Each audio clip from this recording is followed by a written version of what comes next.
Lyndall, we've gone over so many beautiful things you can do to work towards greater wellness, and now it's about putting it into practice and creating some kind of action plan. How do we do it? Absolutely. So this is the exciting bit, because we've talked about our wellness tapas menu, and now this is the how-to. This is picking one of those habits and really looking at how we integrate it for the long term, because I'm not sure if you realise, but New Year's Eve resolutions, when people make their New Year's resolutions, only about 80% of those fail. So about 8 of them stick to the end of the year, 8% stick to the end of the year. So we want to look at how we can make these habits more successful, because 40% of our day is made up of automated habits. Really? Yeah, it's quite a large percent when you think about it. And that's just, automation is fabulous because your brain doesn't have to think. So it's actually getting out of decision fatigue, and it actually frees up more space for you to have more growth and creativity. That makes sense. Yeah, so we want to look at how we create these habits. And I've actually got 2 methods for you today, and both backed by science, because I love that there's some amazing behavioural scientists around. BJ Fogg, who's from Stanford University, has a fabulous way around tiny habits, which we'll talk about today. And I really love tiny habits for when you're bringing in new habits. And then there's The Power of Habits by Charles Duhigg, who's also amazing as well. But that's really great for replacing old habits. Okay. Which is also what it's really interesting to have a look at is, yes, you want to create some new habits, but what about looking at perhaps some that aren't serving you so well? Because we can also address those. So when you're wanting to create a new habit, we need to think tiny. We need to think tiny habits, because what we're looking to do is build momentum, not motivation. So if it's momentum, it's just about consistency. And there's some great ways that we can help to make these habits last for a long time. And the first way is to anchor it to something you're already doing. Ah, I like it. So it's a bit more sustainable. There's plenty of things you're doing in a day, right? You're brushing your teeth, you're having a shower, getting into bed. They're all reliable habits that you do automatically. And what we want to do is really link into those habits. So we anchor in, and then we link in the habit that we want to create. So perhaps you could think of a habit that you already do, and there's something that you want to add in. Okay, let's go with brushing teeth. Brushing teeth, okay. So what about if it was to then floss your teeth? So after you brush your teeth, you floss one tooth. So the whole premise of this is it being so tiny that it's ridiculous that you can't fail. Okay. Okay, so it's got to be so easy that there's no way you could fail in it. But why won't I do all the teeth? Well, you can if you want to, but it's about doing it every day. Okay. So if we stick to one tooth, you create the habit, you build the momentum, and every day you'll automatically, after you brush your teeth, you'll automatically pick up the floss. So you start to build it. Whether you're doing 1 or 10 doesn't really matter. What matters is that you're doing it to start with in a small way that just builds the neural pathways in your brain. And you're being consistent. Yeah, because you want to be doing this on autopilot. The whole sort of part of where we're trying to get to is this being automatic. It's not taking decision. It's not taking motivation and willpower. It's momentum. And so many people think, oh, I've got to floss all my teeth every day, and then in a month's time they give up the whole lot. Sure. So it's about how do we create it with, really going through something very tiny. And then the next part, so first you want to anchor it to a habit, have a tiny habit. The next part is only 3 steps, is the celebration. Now it sounds strange, you've just flossed one tooth and you're celebrating. But if we understand, and science has given us this wonderful gift of insight into our brains will remember things more easily when they feel great. So when we say something to ourselves like, fantastic, awesome, I'm great, like I've done that, tick, whatever it is that makes you feel like you've succeeded, that gives you a hit of dopamine, which means, oh, that felt good, I need to remember to do that again. I like it. That makes sense. Yeah, well, it just creates this really easy pattern for you to follow. You know, you anchor it into something you're already doing, you have a tiny version of it, and then you celebrate. So 3 really simple, easy steps for any new habit that you want to bring in. So you've got to try and think of things like, we've talked about cold immersions. So imagine showering every day as your anchor. Your tiny habit is to have 1 second of cold. Now you could do that, right? Yes. Anyone could do that. So we make it so easy that it's just like, oh yeah, I could easily do that. Anyone could do it. And then you celebrate it by going, yay, okay, I did that. That wasn't as bad as I thought. And then the next day might be 2 seconds. But you just slowly build up with that momentum. And that's what's key. It's about having momentum over motivation. So it's like when you mentioned that it's not how long you do it for, it's how many times you do it. Correct. Yeah, it's quality, so consistency over quantity. Because, you know, if you're wanting to run a marathon, you know, a lot of people will start with the big ambitious goals and get halfway and perhaps think, I just can't do this, or it's too much. Whereas we just want to set ourselves these really consistent and achievable goals for the long term. And we get the benefit out of it. And science is amazing in the research that's done around habits. So it takes 66 days to actually embed a habit. Now, there are a few different factors in the complexity of the habit and the person as well. So it can vary, but on average, it's 66 days to embed a habit. So if after the first month you haven't nailed it, that's okay. Most people haven't.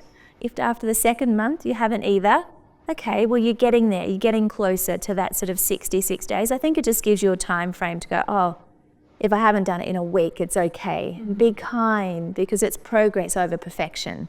We really want to just celebrate those small little milestones along the way. I love it. So that can be with exercise and eating and everything too. So those tiny things. Yeah, you can do it with anything really. It might be that, you know, when you get into bed, if you're wanting to have a gratitude practice, when you get into bed at night, you know, the last thing you do before you go to sleep is just say, you know, I was really grateful that today my day was so effortless or so smooth, or I'm really grateful for this person in my life. You could just say that to yourself, and that could be your gratitude practice, but you're linking it into something you're already doing every day. No, well, habit stacking sounds great. Is there anything else we could be doing?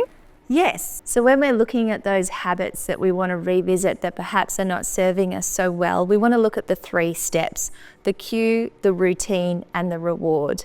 So the cue is the trigger, the routine is the behavior or the action, and then the reward is that celebration. So we really want to look at, what are we triggering to start with? You know, what is it that we're not happy with? Perhaps an example would be, you know, if you're stressed, you always find yourself snacking. So the cue is getting stressed, and the behavior is the snacking. And then there's this sense of sort of feeling at ease after that. So we want to relook at that and see, okay, how could we revisit and restructure and reframe that habit? And the cue is feeling the stress and actually being aware of the stress in your body and starting to, you know, rather than be on autopilot and go straight to snacking, it's about having something else ready to go in your mind, so that when you feel that pressure mounting, you can go straight to a different behavior. So perhaps it's a walk around the block. There's a way of just breaking that automation and creating a different trigger, a different behavior in there to actually help with the cue. Right. Does that make sense? Yeah, so you're like rerouting the... Yeah, but you're almost planning in advance, because we're talking about something that's automated. So you're naturally going to, you know, when that happens, when the stress hits, the snacking happens. You know, so it's about when the stress hits, what's the replacement? And that needs to be well thought out. You know, not just something that you think, oh, next time I'll try and figure it out when I feel stressed. It's like, let's actually put some preparation in, because this is an act of self-care. You're actively trying to reduce stress, and it's a project. If that was a work project, you'd put time into figuring out the solution.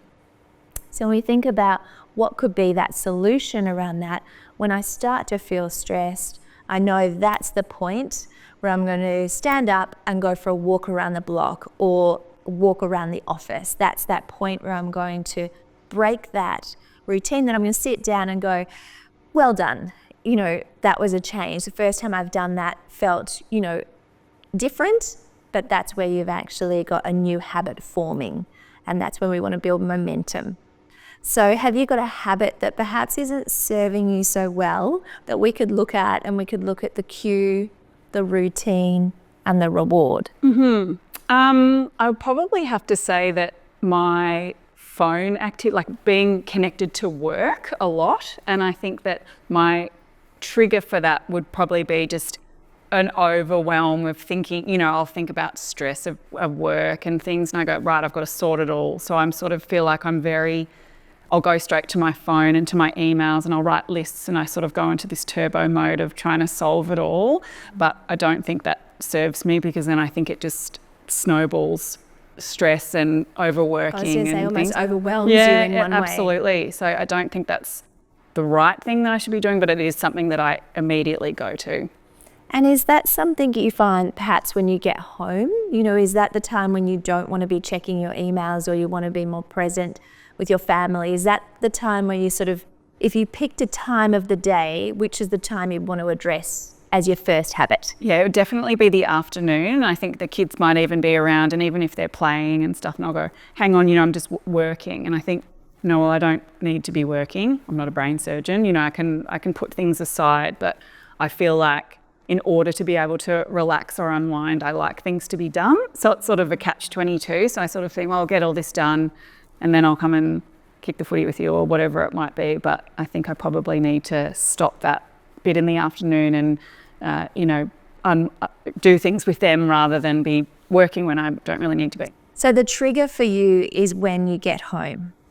And then, the behavior that we're looking at there is that you're feeling like you're always needing to be on your phone. So if we looked at reframing that, what do you think could be a better solution for you at that point in time? I think probably maybe when I get home, to more focus in on the kids instead of focusing in on the work, like being like, well, instead of doing that, I might do that later when they go to bed or whatever. But for now, I'll take them down to the park. We'll go for a bike ride, and that habit might be that I do something active or fun and engage with them, because they've been at school all day and I haven't seen them.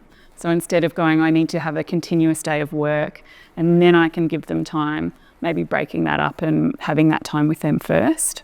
Amazing. So you could have a mindset shift and have a time in your mind that you will be able to address work and the emails. It might feel better for you going to bed knowing that you've done that at, say, 7 p.m. or 8 p.m. or whatever that time frame is. But then you're also tapping into part of that new routine is, yes, having more space, but also that playful, lighter part of you that you wanted to also have more regularly in your life as well. So that would be a really wonderful way to reframe that habit for you and create a new, you've got your cue walking into home, a new routine, and then your reward is going to be perhaps, that you're ticking off how many days you've done it, habit tracker. We have a worksheet available for this podcast and series as well. So you can actually download that and dive into your habits in more detail. But it would be something that is rewarding for you. It could be just, how great you feel after having that quality time with your kids where you're able to be present rather than distracted, because I'm getting that is the issue. Totally.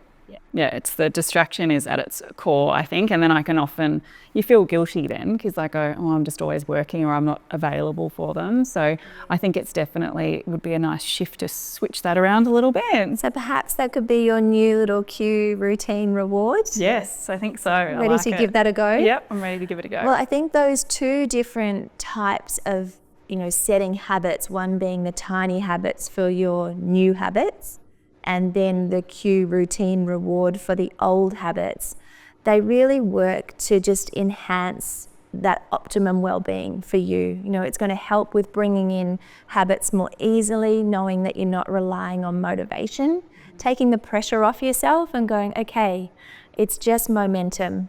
And if I fall down one day, that's okay. It's feedback. I just get back up and I go again. It's progress over perfection. And then these old habits, these are a little stickier. They're possibly a little harder because there's something you've been doing perhaps for a very long time. So they take a little bit of time to unwind. So again, you need to be patient and kind with yourself when you're reframing these habits, that you might be able to do this 3 out of your 5 work days and you nail it. But 2 days you just find it really difficult to do. But that's okay. You've got 3 days that you wouldn't normally. And so then the next week you might get 4 days, and slowly that momentum will build where it just becomes a routine and it's automatic. And that's what we want. I think that's the key with all habits, is their automation. They save our brain effort in an era where we're in digital overload and decision fatigue. It's about how do we save some space and really cultivate more creativity and growth. And by locking into these habits just really helps to provide those long-term habits for your wellness. Baby steps. Baby steps, but kind baby steps. Kind baby steps. No, I like it. And is there anything else we can do, Lyndall, to work towards that? Just, I think, be kind, tiny steps, and, know that if you haven't nailed it after 1 month, it's okay. 66 days to embed a habit, perhaps longer in some circumstances. But you know what? You'll get the momentum from how you're feeling of those new habits that you're putting into practice, and that will help to build your desire as well. I look forward to it. Good luck. Thank you. Welcome to your vision meditation. Your vision isn't something that needs to be created. It already exists within you. You just need to get in touch with it. Your vision is the big picture of your desired outcomes. It's an internal representation of what is most important to you. It's exciting, inspiring, compelling, and filled with positive emotions. This is your opportunity to connect with your own vision and create the pathways to get there. Seeing is believing, so use your mind to create your most compelling future. Make yourself comfortable and gently close your eyes.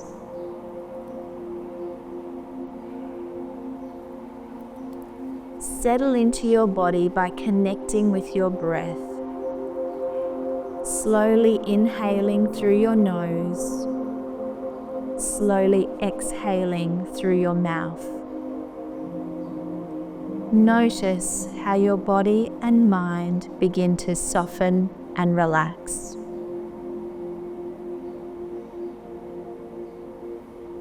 Let's begin by taking some long, slow, deep breaths.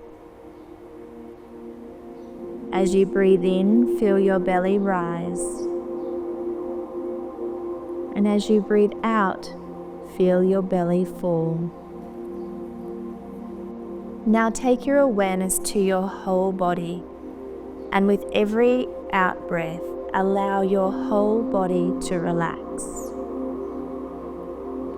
Your legs to relax, your stomach and back to relax, your arms, your shoulders, your neck and your face to completely relax, releasing any tension.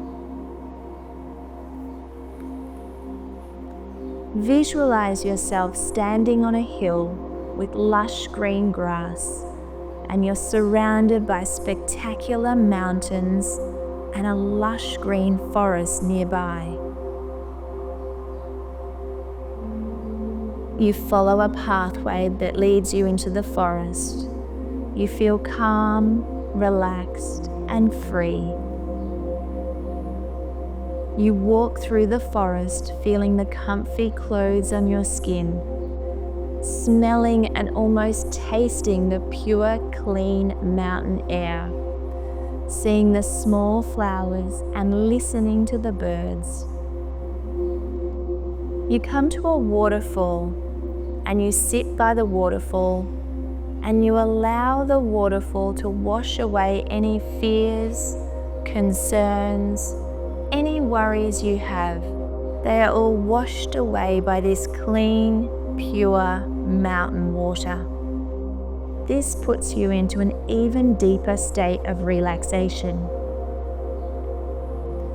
You keep walking and you come to an opening in the forest where you see a timber cabin sitting up on top of a hill. And being the adventurer and the confident person that you are, you walk towards this cabin and open up the doorway, and you're surrounded by the most beautiful golden light. This light makes you feel strong, resilient, fully alive and happy. You sit down on a comfy chair in the cabin, and you notice there is a pen and paper sitting here next to the chair, and you pick up the pen and paper. You start to begin to imagine the highest possible outcome that you would like to be living in your life 1 year from now. When you have created your best life, take a moment to imagine your life in the future. What is the best possible life you can imagine for yourself in 1 year's time? Look at this person in your mind's eye. Look at your life when it reaches its ideal. Really connect with the picture you see. Let your imagination run wild and allow yourself to see what you see, hear what you hear, and feel what you feel in your biggest, boldest vision came true. Relationships. What would it take to have thriving relationships with your partner, wife, husband, kids, extended family and friends? Deep connection, meaningful, happy relationships. People who'll be surrounding yourself with their love and kindness. See their faces. Interest and hobbies. What are you interested in? What have you enjoyed previously? And how could you make this a part of your life? Perhaps it's an outlet, a place to unwind, a creative project, another dimension to you. Health. What do you look like 1 year from now? How fit, how strong, how calm, how happy do you look? How happy do you feel? What kind of thoughts will you be thinking? And what levels of vitality will you have? Your career, your role. Who would you be working with? Where would you be located? Would you have a mentor? Your finances. What structure have you put in place? Where do you want to get to? What does freedom of choice look like to you? On a material level, what kind of things will you have when your vision comes true? How will you be showing up when you've created your best life and living your highest standards? Walk into this image of your best self. If it wasn't possible, you wouldn't see it. This is your vision to create and take action with. See yourself leaving the cabin, walking back down into the forest, along the pathway, and back to the lush green hills surrounded by mountains. Back to where you started.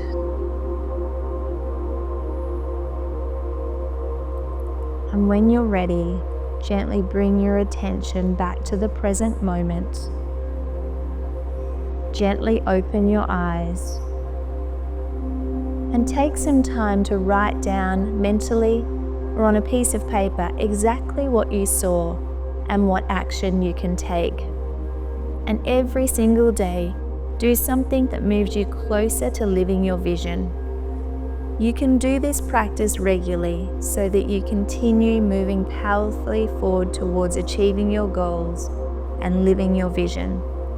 Easy to do and easy not to do. You have a choice. A vision without action is a dream. Seeing is believing. So use your mind to create your most compelling future. And to help you dive in and understand your habits, we have a worksheet available in the link in the description.